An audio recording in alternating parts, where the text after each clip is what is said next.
Hi అండి, అందరికీ happy Mahashivratri. మేము శివరాత్రి రోజు తప్పకుండా మాకు కొంచెం దూరంలో ఉన్న కాటేపల్లి శివాలయం గుడికి వెళ్ళడం అలవాటు. ఇంటి దగ్గర ఉండే శివాలయం గుడి దగ్గరికి ఎప్పుడు వెళ్తూనే ఉంటాము అని ఇలా కాటేపల్లి శివాలయం గుడికి అయితే వస్తాము. ముందుగా అమ్మా నాన్న, నేను, చెల్లి, చిట్టిగాడు అందరం గుడి బయట కాలు కడుక్కొని గుడి లోపలికి వచ్చి దీపం పెట్టుకుంటున్నాము. ఈ దీపం కోసం కావలసినవన్నీ గుడి బయట దొరుకుతాయి, కానీ మేము ఇంటి దగ్గర నుండే తీసుకొచ్చాము. ఈ మహాశివరాత్రి పండుగ రోజు మాత్రం మనలో చాలా మంది చాలా రకాలుగా శివయ్యకు నచ్చిన దీపారాధన చేస్తాము. అంటే చలిపిండి దీపం, నారికేల దీపం, ఉసిరి దీపం, 365 ఒత్తుల దీపం, ఇలా చాలా రకాలుగా దీపారాధన చేస్తాము. అలాగే నేను కూడా 365 ఒత్తుల దీపారాధన చేస్తున్నాను. ముందుగా ఈ దీపారాధన చేయడం కోసం నేలపై నీళ్లు చల్లుకుని బియ్యం పిండితో ముగ్గు వేసి పసుపు, కుంకుమ, పూల రెక్కలు ముగ్గుపై వేసుకోవాలి. నేను ఇక్కడ ఎలా దీపారాధన చేయాలో మా అమ్మ పక్క నుండి చెప్తున్నారు. ఇక్కడ నేను తమలపాకులలో పసుపుతో అమ్మవారి రూపాన్ని చేస్తున్నాను. మా అమ్మ చెప్పారు ఇలా చేయమని. చేసిన అమ్మవారి రూపానికి కుంకుమ పొట్టు పెడుతున్నాను. 365 ఒత్తులతో దీపం పెట్టాలి అనుకునే వాళ్ళకి నేను ఒక విషయం చెప్పాలి అనుకుంటున్నాను. అదేమిటంటే, మనం 365 ఒత్తులతో దీపం పెట్టాలి అనుకుంటే ఇంటి దగ్గర నుండే మన ఇంటి దగ్గర పత్తి ఒత్తులను తయారు చేసుకుని సరైన లెక్కతో 365 ఒత్తులను తీసుకోవాలి. లేదు అంటే బయట షాపులలో కొనుక్కుంటే ముందుగానే ఇంటి దగ్గర 365 ఒత్తులుగా లెక్క పెట్టుకొని దీపారాధన చేసుకోవాలి. నేను ఎందుకు ఇలా చెప్తున్నాను అంటే, మా అమ్మ ఎప్పుడు 365 ఒత్తులతో దీపారాధన చేయాలనుకున్నా ఇంటి దగ్గర ఓపిగ్గా పత్తి ఒత్తులను లెక్క పెడతారు. షాపు నుండి కొనుక్కున్న ఆ పత్తి ఒత్తులతో దీపారాధన చేశాము అనుకుంటే ఆ పత్తి ఒత్తులు 365 ఒత్తులుగా ఉండవు. కాబట్టి ఇంటి దగ్గర నుండి ముందుగానే లెక్క పెట్టుకొని తీసుకుని వచ్చి దీపారాధన చేసుకోవాలి. అందుకనే మేము గుడి బయట షాపులో కొనుక్కోకుండా ఇంటి దగ్గర నుండి ముందుగానే లెక్క పెట్టి తీసుకుని వచ్చాము. తర్వాత ప్రమిదలో 365 ఒత్తులు పెట్టి నువ్వుల నూనెతో దీపారాధన చేసుకోవడానికి రెడీ చేసుకుని పూలతో ప్రమిద చుట్టూ, అమ్మవారి ప్రతిమ చుట్టూ పూల అలంకరణ చేసుకుని అరటిపళ్ళు, ఉసిరి దీపాలను కూడా రెడీ చేసి పెట్టుకున్నాను. తర్వాత కడ్డీలతో ఒత్తులను వెలిగించి దీపారాధన చేసుకుని ధూపం స్టిక్, కర్పూర హారతి ఇచ్చి అంతా మంచి జరగాలని దేవుళ్లకు మొక్కుకొని టెంకాయను కొట్టి ఆ నేలను దీపం ముందు వేసి మంచిగా అందరం కలిసి దీపారాధన చేయడం పూర్తి చేసుకున్నాము. తరువాత స్వామివారి దర్శనం కోసం చాలా పెద్ద క్యూ ఉంది. మేము కూడా క్యూలో నిలబడి అందరం కలిసి స్వామివారి, అమ్మవారి దర్శనం చేసుకున్నాము. మా అమ్మ స్వామివారి దర్శనం అయిపోయిన తర్వాత అమ్మవారి ఎదురుగా తీసుకువెళ్లిన పసుపు, కుంకుమ, పూలు వేసి దండం పెట్టుకున్నారు. తర్వాత కాసేపు గుడిలో కూర్చున్నాము. దీపారాధన పూర్తి చేసుకుని స్వామివారి దర్శనం అయిన తర్వాత గుడిలో కూర్చుంటే మనసుకు చాలా ప్రశాంతంగా ఉంది. అలాగే బయటకి వచ్చేటప్పుడు గుడి బయట కూర్చున్న వారికి చిట్టిగాడి చేతులతో చిల్లర డబ్బులు వేయిస్తున్నాము. ఇది మా అమ్మ కళ. చిట్టిగాడు 10 మందికి పెట్టేలా ఉండాలి అని. మా అమ్మ నమ్మేది ఒకటే, 100 రూపాయలు ఒక్కరికి వేయడం కంటే 10 రూపాయలు చొప్పున 10 మందికి వేస్తే చాలా మంచిది అంటారు. చిట్టిగాడితో ఇలా చిల్లర డబ్బులు వేయించడానికి అమ్మా నాన్న 2, 5, 10 రూపాయల చిల్లర డబ్బులను దాచిపెట్టి ఎక్కడికైనా వెళ్ళినప్పుడు ఇలా వేయిస్తాము. అసలు విషయం చెప్పడం మర్చిపోయాను. నేను గుడిలో ఉండే స్వామివారిని వీడియో తీయలేదు. ఎందుకంటే చాలా మంది ఉండి తీయడానికి వీలు కాలేదు. అలాగే తీయవచ్చో తీయకూడదా అని కూడా తీయలేదు వీడియో అనేది. ఇంకేముందండి, గుడిలో స్వామివారి దర్శనం అయిపోయిన తర్వాత మధ్యాహ్నం అన్నదానం చేస్తుంటే మేమందరం కలిసి అన్నదానం చేసేసాక అనుకోకుండా మా పిన్ని వాళ్ళు, అన్నయ్య వాళ్ళు, మేము అందరం కలుసుకున్నాము. ఇంకా గుడి చుట్టూ ఉండే ఖాళీ చోటులో చాలా మంది రకరకాల అంగడ్లు పెట్టారు. ఇలా ఒకే దగ్గర అంగడ్లన్నీ ఉండడాన్ని మనం జాతర లేదా తిరునాళ్ళు అంటాము. ప్రతి సంవత్సరం కాటేపల్లి ఊర్లో మహాశివరాత్రి రోజున ఇక్కడ తిరునాళ్ళులా జరుగుతుంది. చాలా బాగుంటుంది కూడా.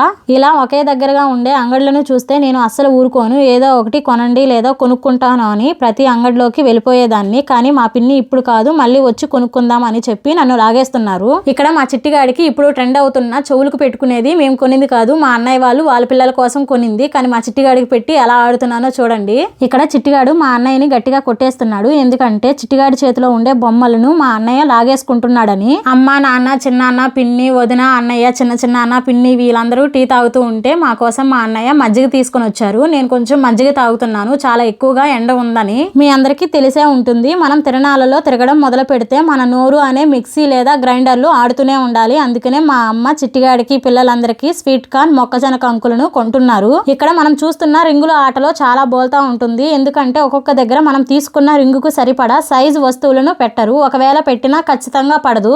ఎందుకు అంటే కింద మొత్తం ఉండేది చెక్కే కాబట్టి మనం రింగు వేస్తే మళ్ళీ రివర్స్ లో వెనక్కి లేదా పక్కకి పడుతుంది. కాబట్టి కరెక్ట్ గా అయితే రింగు పడదు. మీలో ఎంతమంది ఈ ఆటలను తిరణాలలో ఆడారు? ఎంతమందికి మీరు అనుకున్న వస్తువుపై రింగు పడిందో కామెంట్ చేయండి. ఇక్కడ నేను చూపిస్తున్న ఆటో మా పిన్ని వాళ్ళది. పిన్ని వాళ్ళు ఆటోలో వచ్చారు, అన్నయ్య వాళ్ళు బైక్ లో వచ్చారు. మేము మాత్రం బస్కే వచ్చేసాము. కానీ మేమందరము అనుకోకుండా గుడిలో అయితే కలుసుకున్నాము. ఇంకా మేమైతే బీచ్ కి బయలుదేరుతున్నాము. గుడి దగ్గర నుండి 2 కిలోమీటర్ల దూరంలో ఉంటుంది. మేమందరం సముద్రానికి నడుచుకుంటూనే వెళ్తున్నాము. ఆటోలో కూడా వెళ్ళవచ్చు. ఆటోలు వెళ్ళడానికి ఇంకొక దారి ఉంది, నడిచి వెళ్ళడానికి షార్ట్ కట్ దారి ఉంది. కానీ మేమందరం అనుకోకుండా కలిసాము. సరదాగా నడుచుకుంటూ వెళ్దామని అందరం నడుచుకుంటూ వెళ్తున్నాము. చిట్టిగాడిని మా నాన్న భుజాలపై ఎత్తుకున్నారు. వాడు మాత్రం ఫుల్ హ్యాపీ. ఎందుకంటే ఒక పక్క మా చెల్లి మొక్కజొన్న కొంకును తినిపిస్తుంది, మరో పక్క చిట్టిగాడు చుట్టుపక్కల ఉండే ఆవులను చెట్టులను చూపిస్తూ చాలా హ్యాపీగా ఫీల్ అవుతున్నాడు. దారి మధ్యలో మా చెల్లి చిట్టిగాడి విన్యాసాలు అయితే చూసేయండి. మా చెల్లి బాయ్ చెప్పమంటే బాయ్ చెప్తున్నాడు, అలాగే సారీ, ఫ్లయింగ్ కిస్ అని కూడా చెప్పేస్తున్నాడు. ఈ కాటేపల్లి సముద్రానికి నడుచుకుంటూ వెళ్తే చాలా బాగుంటుంది. ఎందుకంటే మనం ఒక ఆలోచనలోకి వెళ్ళిపోతాము. మనం నడుస్తున్నది ఎడారిలో లేదా అడవిలో నడుస్తున్నంత ఫీల్ వచ్చేస్తుంది. చూడడానికి చుట్టుపక్కల అలానే అనిపిస్తుంది. కాబట్టి గుడి దగ్గర ఉండే పోలీస్ వాళ్ళు ప్రికాషన్ గా చెప్తున్నారు, ఎవరైనా సముద్రానికి వెళ్తే 5:30-5 గంటల లోపల వచ్చేయండి, ఆపై ఉండకూడదు, అలలు చాలా ఎక్కువగా వస్తున్నాయని కూడా చెప్తున్నారు. అందుకనే మేము మధ్యాహ్నం 3 గంటలకు బయలుదేరాము. అంటే తొందరగా వచ్చేయాలి, చిన్నపిల్లలు ఉన్నారు కాబట్టి. ఇక్కడ 2 పోలీస్ ఆఫీసర్స్ కూడా ఉన్నారు. ఎందుకంటే ఎవరైనా లోపలికి వెళ్తే వాళ్ళని హెచ్చరించడానికి. సముద్రంలో మునిగే వాళ్ళు మునుగుతున్నారు, మునగని వారు తలపై సముద్ర గంగను చల్లుకుంటున్నారు. నాకు మా చెల్లికి సముద్రం అంటే చాలా భయము, అందుకనే మేము మునగడం లేదు. ఒకవేళ మునిగినా కూడా ఒడ్డు దగ్గరే మునుగుతాము. మరి మీకు సముద్రం అంటే భయమా లేదంటే ఇష్టమో కామెంట్ చేయండి. మా అన్నయ్య వాళ్ళ పిల్లలకి సముద్రం దగ్గర ఫొటోస్ అండ్ వీడియోస్ తీస్తున్నారు. వాళ్ళ పాప చూడండి ఎలా డాన్స్ చేస్తుందో. తన పేరే అక్ష, చాలా గడుసుది. నిజంగా ఒక విషయం చెప్పాలి అంటే ఆ దేవుడు మా చిట్టిగాడికి అడగకుండానే ఈ ప్రపంచంలో చాలా గొప్ప విలువైన గిఫ్ట్ ని ఇచ్చాడు. ఆ గిఫ్టే మా చెల్లి. చిట్టిగాడిని విడిచిపెట్టి క్షణకాలం కూడా ఉండలేదు. ఈ బాల్ మేము కొనలేదు, ఎవరో వదిలిపెట్టి వెళ్ళిపోయారు, పగిలిపోయింది అని. మా అన్నయ్య వాళ్ళ అబ్బాయి ఆ బాల్ తో ఆడుతుంటే వాడిని అడిగి మరీ బాల్ తీసుకొని మా చిన్న బాబాయి అన్నయ్య చిట్టిగాడిని ఆడిపిస్తున్నారు. మీరు పక్కన ఒకరిని గమనించండి, అది ఎవరంటే మా అన్నయ్య వాళ్ళ పాప అక్షర. తను చూడండి డ్రెస్ తడిచిపోతుందని ఎంత పైకి ఎత్తు పట్టుకుందో. మా అన్నయ్య వాళ్ళ అబ్బాయి మాత్రము షర్టు ప్యాంటు ఇప్పేసి నిక్కర వేసుకుని సముద్రంలోకి వెళ్లి మరీ ఆడుతున్నాడు. మా అన్నయ్య బాల్ ని కాల్తో కొట్టమంటే ఫస్ట్ అయితే మా చిట్టిగాడు కాల్తో కొట్టట్లేదు, చేత్తోనే కొడుతున్నాడు. ఎందుకంటే సముద్రం అలలు వస్తున్నాయి, భయపడిపోతున్నాడు. ఆ సముద్రపు అలలు చిట్టిగాడి కాలు కిందకు వచ్చినప్పుడు ఇసుక ఉండట్లేదు, వాడు పడిపోయినట్టు ఫీల్ అయిపోతున్నాడు. అందుకని భయపడుతున్నాడు. చూడండి చిట్టిగాడు ఎలా భయపడుతున్నాడు. ఎందుకంటే మా చిన్న బాబాయ్ పట్టుకున్నాడు. సముద్రం అలలో వచ్చినప్పుడు కాలు కింద ఇసుక ఉండట్లేదు కదండి, ఆ నీళ్లతో పాటు ముందరకు వెళ్ళిపోతున్నాడు. మా చిన్న బాబాయి ఇంక వద్దులే అని ఒడ్డు మీదకి తీసుకుని వెళ్ళిపోతూ ఉంటే మా చిట్టిగాడు మాత్రం అల్లరి చేసుకుంటూ మళ్ళీ సముద్రం దగ్గరికి వెళ్దాం పదా, నీళ్ళ దగ్గరికి వెళ్దాం పదా అని వాడే ఎలా ఒంటరిగా వచ్చేస్తున్నాడో చూడండి. చిట్టిగాడికి సముద్రం అంటే అర్థమైపోయింది. ఎలా చెప్తున్నానంటే మా చిన్న బాబాయ్ అంటే భయము, ఎప్పుడు సరదాకి కసురుతూ ఉంటాడు అని. బాబాయ్ దగ్గరికి వెళ్ళడు, కానీ సముద్రం దగ్గరికి తీసుకువెళ్తాను అంటే మాత్రము బాబాయ్ దగ్గరికి వెళ్ళిపోతున్నాడు. చిట్టిగాడు బాబాయ్కి సముద్రపు అలలు తెలియవు అన్నట్లు అదిగో నీళ్లు వస్తున్నాయని వెనక్కి వచ్చేస్తున్నాడు. మేమందరం కొంచెం దూరంలో ఉండి వాడు సరదాగా ఆడుతూ ఉంటే చూసి మురిసిపోతున్నాము. మా చిట్టిగాడు అమ్మమ్మలకి నానమ్మలకి తాతయ్యలకి ముద్దుల మొదటి అల్లరి మనవడు.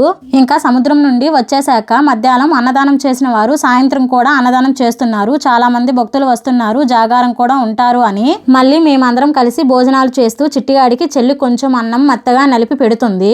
ఇక్కడ ఎప్పుడు సాయంత్రంగా భోజనాలు పెట్టలేదు, ఈ సంవత్సరమే చాలా మంది జనాభా ఉన్నారు అని భోజనాలు పెడుతున్నారు. మేమందరం భోజనాలు చేసేసాక చిట్టిగాడు ఒకే చోట్లో ఉండట్లేదు, అందుకని మళ్ళీ తిరణాలలో తిరగడం మొదలు పెట్టాము. ఇక్కడ ఆడుతున్న పిల్లలందరినీ చూసి మా అన్నయ్య వాళ్ళ పిల్లలు కూడా ఎక్కుతామని అల్లరి చేస్తే వాళ్ళను కూడా ఎక్కిపించాము. ఇక్కడ మధ్యాహ్నము సాయంత్రం అని తేడా లేకుండా అంగడి వాళ్ళు స్నాక్స్ అయితే రెడీ చేసుకుంటున్నారు. అంటే బోండా, బజ్జీ, ఇడ్లీ, పానీపూరి ఇలాంటివి. ఒక పక్క చెరుకు గడ్డలు అయితే చాలా ఎక్కువగా పెట్టారు. మా నాన్న అందులో ఒక చెరుకు గడ్డ తీసుకున్నారు. మధ్యాహ్నం టైంలో మా పిన్ని అమ్మ అంగట్లకి వెళ్ళనివ్వలేదని సాయంత్రంగా అంగట్లకైతే వెళ్ళాము. ఇక్కడ చూస్తున్న ఏ బొమ్మలు చిట్టిగాడికి కొనలేదు, ఎందుకంటే ఇంతకు ముందుగానే మేము చిట్టిగాడికి కొనేసి ఇంట్లో పెట్టాము. ఇక్కడ మా అమ్మ మా చిట్టిగాడికి లైట్లు ఉండే బెలూన్ అయితే కొన్నారు. ఇది 120 రూపాయలు చెప్పి 100 రూపాయలకి ఇచ్చారు. మా చిట్టిగాడి అయితే ఫుల్ హ్యాపీ. చిట్టిగాడికి బెలూన్ కొన్నందుకు ఎంత హ్యాపీగా ఫీల్ అయ్యాడో అంతకు 2 ఇంతలు ఎక్కువగా ఫీల్ అయ్యారు మా అమ్మ. 100 రూపాయలు పోయినా నా మనవడు చాలా సరదాగా ఆడుకుంటున్నాడు అని. ఇలా జరిగిందండి మహాశివరాత్రి రోజు స్వామివారి దర్శనం, తిరణాలలో రోజుని హ్యాపీగా గడపడం అనేది. మీలో ఎంతమంది మహాశివరాత్రి రోజు జాగారం ఉన్నారో కామెంట్ చేయండి, లైక్ చేసి సబ్స్క్రైబ్ చేసుకోండి.